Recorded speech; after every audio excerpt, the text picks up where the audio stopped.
Billion के वे गुण जो बिलियन में उपस्थित कुल कणों की संख्या तथा विलेय के कणों की संख्या के अनुपात पर निर्भर करती है। ठीक है, निर्भर करती है, न कि विलेय की प्रकृति पर। विलेय के प्रकृति पर निर्भर नहीं करती, बल्कि बिलियन में कुल कितने कण हैं और विलेय के कणों की संख्या कितनी है, उसका जो अनुपात होगा उस रेशियो पर जो प्रॉपर्टी निर्भर करेगी उसे ही हम क्या करते हैं, निर्भर करती है विलेय की प्रकृति पर, उसे ही हम क्या करते हैं, अणुसंख्य गुण धर्म कहते हैं। क्या कहते हैं उसको? अणुसंख्य गुण धर्म कहते हैं। ध्यान दीजिए, हमारे पास 4 अणुसंख्य गुण धर्म है विलियन के। बेटा पहला है आपेक्षिक वाष्प दाब अवनमन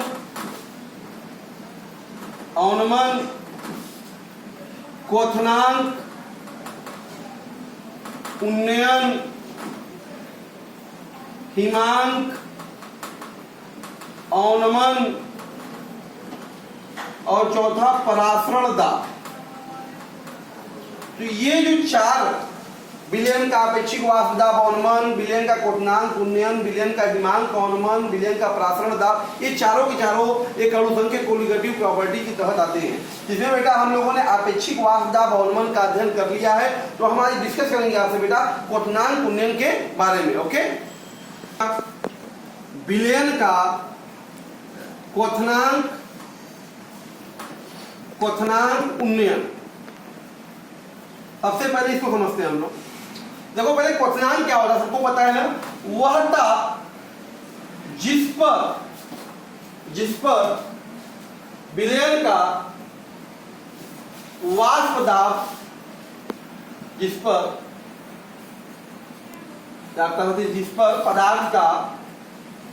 पदार्थ जो भी पदार्थ हमने ले भाई, पदार्थ का वाष्प दाब वायुमंडलीय दाब के बराबर हो जाता है। ठीक है भाई, वह दाब जिस पर किसी पदार्थ का वाष्प दाब वायुमंडलीय दाब के बराबर हो जाता है, वह उस पदार्थ का क्वथनांक कहलाता है। क्वथनांक कहलाता है, बॉइलिंग पॉइंट कहलाता है। जिस ताप पर किसी भी पदार्थ का वाष्प दाब अगर वायुमंडलीय दाब के बराबर होगा बेटा, तो उसे क्या कहेंगे, उसका क्वथनांक कहेंगे। अच्छा, हमने आपको बताया, ध्यान दीजिएगा, जब किसी अवाष्पशील ठोस को विलायक में घोलते हैं तो उसका वाष्प दाब घट जाता है। बात समझ में आ रहा है? उसका वाष्प दाब क्या होता है, घट जाता है। जब भी अवाष्पशील ठोस को विलयन में घोलेंगे, विलायक में घोलेंगे, तो वाष्प दाब में क्या होगी, गिरावट होगी। मतलब वाष्प संख्या कम है तो वाष्प दाब जब घटेगा, तो जिससे, ध्यान दीजिएगा, तो जिससे विलयन का जो क्वथनांक है बढ़ जाता है। क्वथनांक में क्या होगा, वृद्धि होगी। तो क्वथनांक में यही वृद्धि जो है आपके सामने, क्वथनांक में हुई इसी वृद्धि को बेटा, इसी वृद्धि क्या कहेंगे हम लोग, क्वथनांक उन्नयन कहते हैं। जो वृद्धि हुई है उसी वृद्धि को हम लोग क्या कहेंगे, क्वथनांक उन्नयन कहेंगे। बात समझ में आ रहा है? अगर मान लिया जाए यदि T0 शुद्ध विलायक का क्वथनांक है और TS विलयन का क्वथनांक है, तो बेटा डेफिनेटली TS माइनस T0 जो होगा डेल्टा TB, इसी को हम लोग क्या कहेंगे, क्वथनांक उन्नयन कहेंगे। कहते हैं। ये जो वृद्धि हो रही है, टीएस की वैल्यू बढ़ गई तो बिलियन से, तो इसका जो अंतर हुआ टीएस माइनस टी नॉट, इसी को क्या कहते हैं, बिलियन का क्वथनांक उन्नयन कहते हैं, एलिवेशन इन बॉइलिंग पॉइंट कहते हैं। इसको हम ग्राफ से भी देख सकते हैं। ओके, क्या है उसके लिए ताप और वाष्प दाब में ग्राफ खींचा जाए तो हम देखते हैं, हमें दो ग्राफ खींचा, हमने दो ग्राफ यहां पे ड्रॉ किया गया, ये ग्राफ ए और ग्राफ बी। ये जो ग्राफ ए है वो विलायक के लिए है और ग्राफ बी जो है विलयन के लिए है। ठीक है, तो हमेशा ध्यान दीजिएगा, जो विलायक का जो वाष्प दाब वक्र है, वाष्प दाब वक्र सदैव विलयन के वाष्प दाब वक्र के ऊपर होता है। ऊपर होता है, क्यों होता है भाई? क्योंकि इसलिए क्योंकि विलायक का वाष्प दाब अधिक होता है विलयन से, इसलिए उसका वक्र क्या होगा, विलयन से ऊपर होगा। अगर मान लिया जाए यहाँ पे अगर एक वायुमंडलीय दाब है, बात समझ, तो एक वायुमंडलीय दाब के करस्पॉन्डिंग अगर जो विलायक का ताप होगा तो क्या कहलाएगा, विलायक का क्वथनांक कहलाएगा, और विलयन का जो ताप होगा वो विलयन का क्वथनांक कहलाएगा। क्लियर है, बात समझ में आ रहा है? अगर एक वायुमंडल दाब पर विलायक का ताप, जो विलायक का ताप है, ताप टी नॉट, ये क्या कहलाएगा, विलायक का क्वथनांक कहलाएगा, क्वथनांक। ठीक है, और टीएफ जो होगा वो विलयन का क्वथनांक कहलाएगा। क्लियर है, आप देख रहे हैं चित्र से स्पष्ट है कि आप देखिए चित्र से कि टीएफ जो है हमेशा टी नॉट से बड़ा है।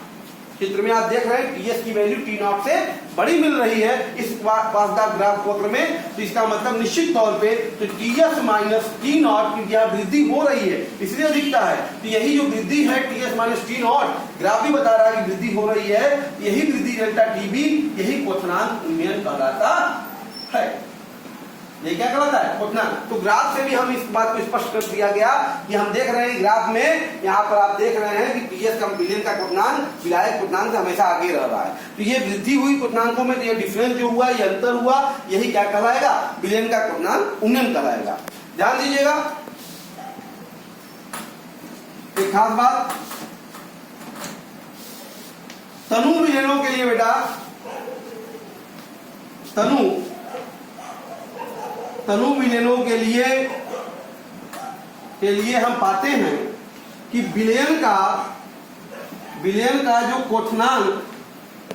क्वथनांक उन्नयन है, तो डेल्टा टीबी जो है वह विलयन की मोललता, ध्यान दीजिएगा, मोललता स्मॉल एम से दर्शाते हैं, मोललता के समानुपाती होता है,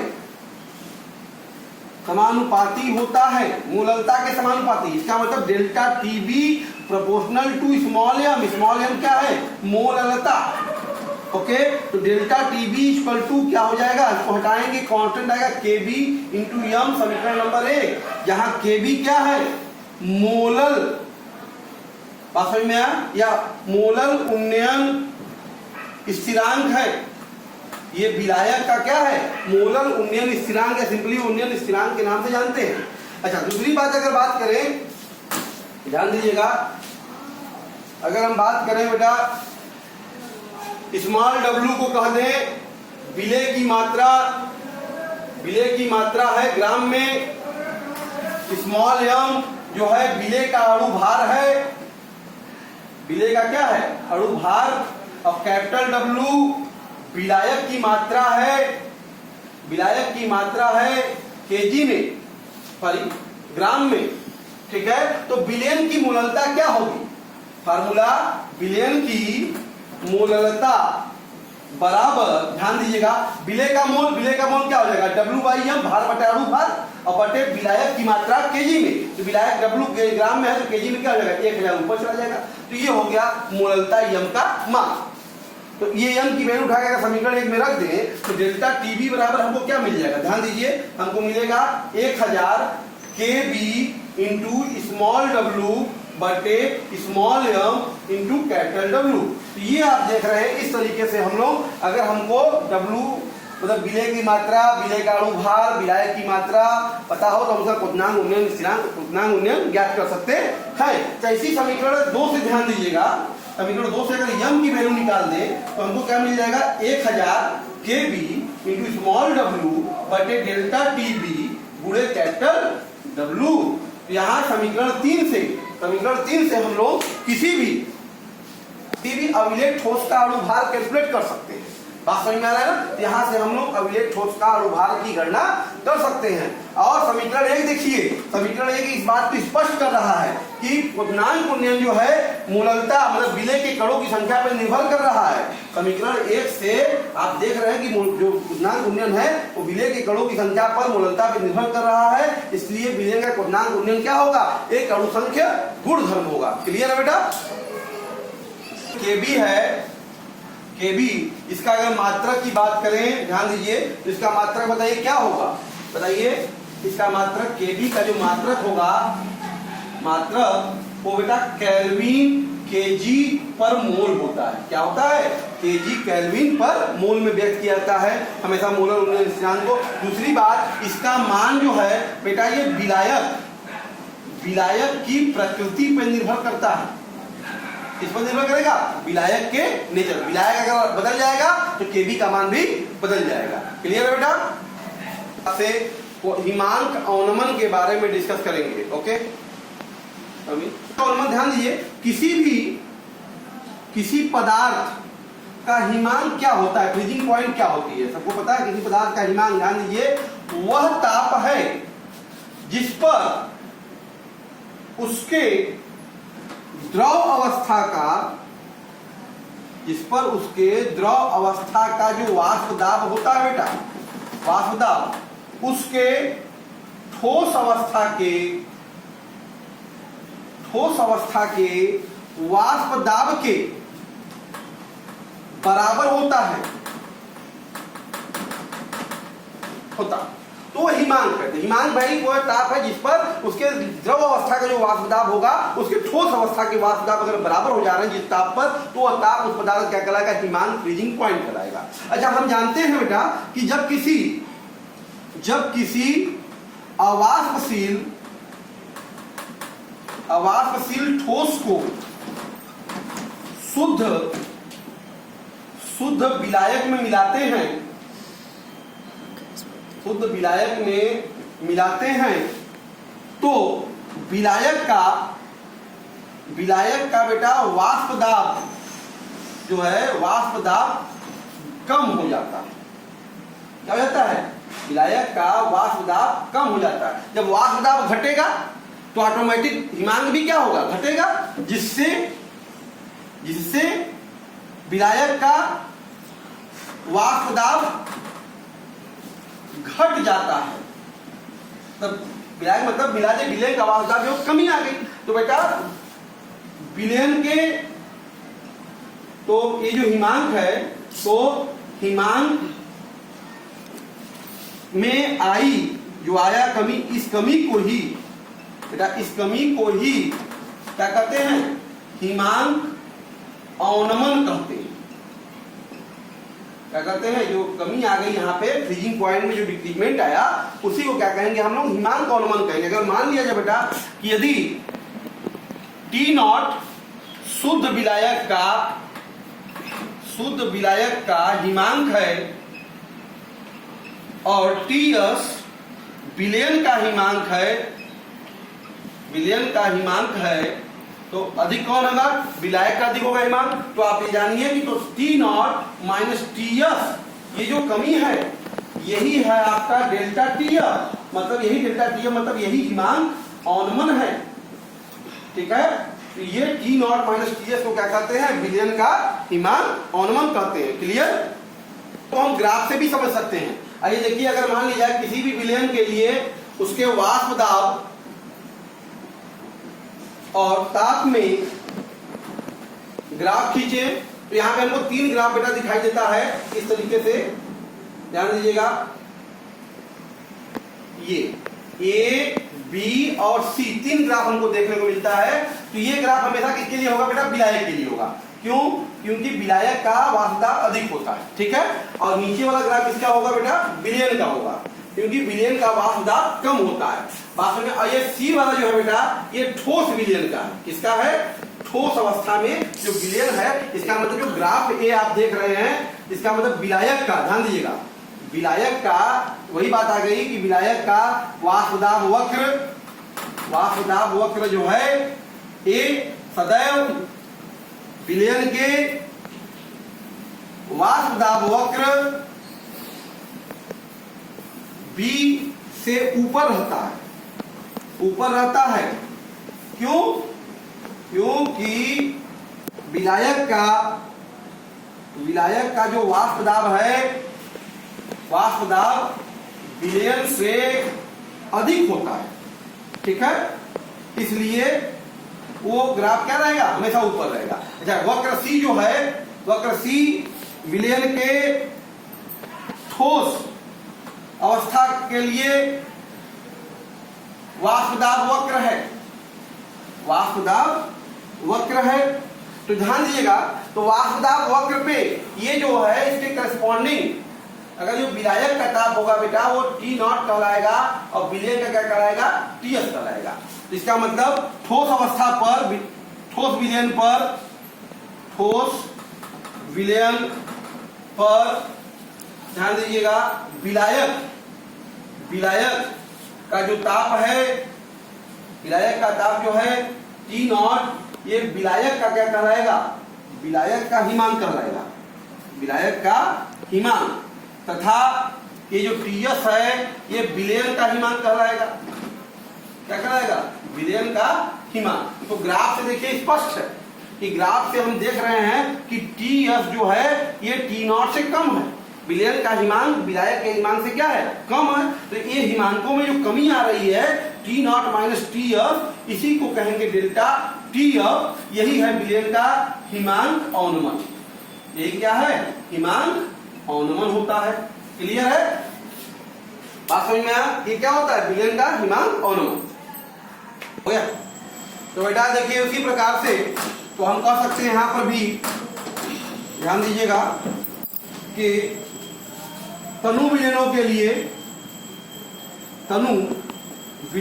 लिए विलयन का जो हिमांक अवनमन होता है, विलयन का हिमांक अवनमन डेल्टा टी एफ, विलयन की मोललता के समानुपाती होता है। जान लीजिए, इसका मतलब क्या हो गया कि हिमांक अवनमन डेल्टा टी एफ जो है प्रोपोर्शनल टू यम मतलब मोललता। ओके, तो डेल्टा टी एफ बराबर बेटा गया हमारे पास के एफ इंटू यम। समीकरण नंबर 1 जेटा, जहां के एफ जो है ये विलायक का मोलल अवनमन स्थिरांक है।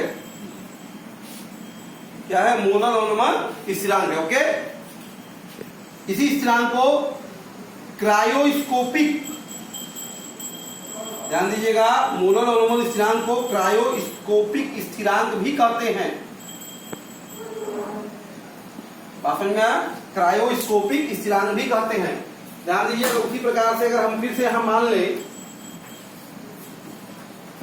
कि अगर स्मॉल डब्लू विलय की मात्रा हो, विलय की मात्रा ग्राम में हो, कैपिटल डब्लू और स्मॉल एम विलय का अणुभार हो, क्या हो? अणुभार। कैपिटल डब्लू विलायक की मात्रा हो ग्राम में, तो विलयन की मोललता बराबर क्या होगा? विलय के मोलों की संख्या मतलब भार बटे अणुभार बटे विलायक की मात्रा केजी में, मतलब केजी का मतलब क्या? कैपिटल डब्ल्यू बटे 1000 चला गया ऊपर। ठीक है, यहां से ये हमारा मान मोललता का उठा के समीकरण में रख दे, तो हमको डेल्टा टी एफ बराबर क्या मिल जाएगा बेटा? 1000 के एफ इंटू स्मॉल डब्ल्यू बटे M into capital W. Clear है? या यहीं से यम बराबर हमको मिल जाएगा बेटा 1000 kf इंटू स्मॉल w बटे delta TF into capital W। ये जो समीकरण है, इस समीकरण से हम लोग किसी भी विलेय अवाष्पीय विलेय कण का अणुभार की क्या कर सकते हैं, गणना कर सकते हैं। क्लियर। ये समीकरण 1 इस बात को पुष्ट करता है कि विलयन का हिमांक अवनमन जो है विलेय के मूलता मतलब विलेय के मोलों की संख्या पर निर्भर कर रहा है। बात समझ में आ रहा? तो सीधी सी बात यह है बेटा कि ये भी विलयन का अवनमन स्थिरांक क्या है, एक अणु संख्या गुणधर्म होता है। ठीक है, बात समझ में आया बेटा। ये जो KF और KB, ये जो दोनों के दोनों, चाहे KF हो चाहे हमने अभी KB पढ़ा, ये दोनों ही किस पे निर्भर करते हैं, विलायक की प्रकृति पर निर्भर करते हैं, प्रकृति पर निर्भर करते हैं। ध्यान दीजिएगा बेटा, KF का जो मान होता है बेटा वो क्या होता है, R into M into TF का स्क्वायर बटे 1000 गुणे डेल्टा H। बात समझ में आ रहा है, हिमीकरण, बात समझ में आ रहा है, हिमीकरण जहां पे, और उसी प्रकार से बेटा KB जो है आपका वो R यम TB होगा स्क्वायर बटे 1000 गुणे डेल्टा H वाष्पन के लिए। ठीक है, ये फ्रीजिंग के लिए है। तो ये है क्या एक्चुअल में, R क्या है बेटा, गैस स्थिरांक होता है। क्या होता है, गैस स्थिरांक, जिसका मान आपको पता है 8.31 जूल पर केल्विन मोल होते हैं। ठीक है, यम जो है वो विलायक का अणुभार होता है, विलायक का क्या होता है, अणुभार होता है।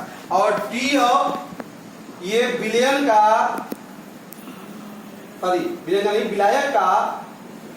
विलायक का हिमांक होता है। किसका होता है बेटा, ध्यान दीजिएगा, TF क्या है, विलायक का हिमांक है। और इसी प्रकार से TB जो है वो विलायक का क्वथनांक है। ओके, बात में मेरा डेल्टा H हिमांक जो है ये हिमकरण का, फ्रीजिंग का एंथैल्पी परिवर्तन है। क्या है, एंथैल्पी परिवर्तन। और डेल्टा H वाष्पन जो है ये वाष्पन प्रक्रिया में एंथैल्पी परिवर्तन है। ठीक है, इस तरीके से हम लोग क्या कर सकते हैं, ये KF का फार्मूला, KF का आप देख रहे हैं सूत्र और KB का सूत्र देख रहे हैं, ये दोनों के दोनों जो हैं ये विलायक के प्रकृति पर, विलायक के अणुभार पर, विलायक के लिए बात समझ में आ रहा है, विलायक के क्वथनांक पर या विलायक के हिमांक पर निर्भर कर रहा है, विलायक पर निर्भर कर रहा है। कुल मिला कहने का मतलब ये है। बात समझ में आ रहा है, क्लियर। और मेल्टिंग दोनों एक ही होता है। यहाँ पे हम लोग इसको गलन भी कर सकते हैं, गलन की उष्मा। बात समझ में आ रहा है, तो जो डेल्टा H ये हम गलन भी कर सकते हैं इसको, गलन की जो है इसका हिमकरण कहें या गलन की एंथैल्पी कहें, दोनों स्थितियों में परिवर्तन समान होता है। इस तरीके से आज हमने आपसे विलयन के अणुसंघ गुणधर्मों में बेटा क्वथनांक का उन्नयन और हिमांक का अवनमन की चर्चा किया। किसकी चर्चा किया, क्वथनांक का उन्नयन और हिमांक का अवनमन। तो दोनों स्थितियों में देखा क्यों होता है क्वथनांक भाई, बढ़ता क्यों है, क्योंकि अवाष्पशील पदार्थ को जब विलायक में घोलते हैं तो वाष्प दाब बढ़ेगा, वाष्प दाब बढ़ेगा तो क्वथनांक घटेगा। बात समझ में, अब वाष्प दाब बढ़ने से बात समझ में आ रहा है, वाष्प दाब में क्या हो रही है, सॉरी विलयन में क्या अवाष्पशील मिलाने में वाष्प दाब में सारी गिरावट होती है, वाष्प दाब में क्या होगी, कमी होगी।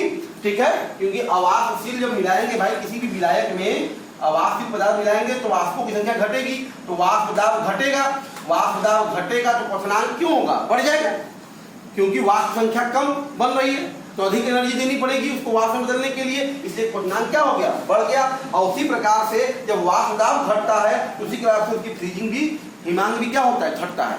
क्लियर, तो ये हमने आज चर्चा की। बात समझ में आया, अगर आपको समझ में आया इसको लाइक कीजिए, सब्सक्राइब कीजिए बेटा और शेयर कीजिए। Okay, thank you.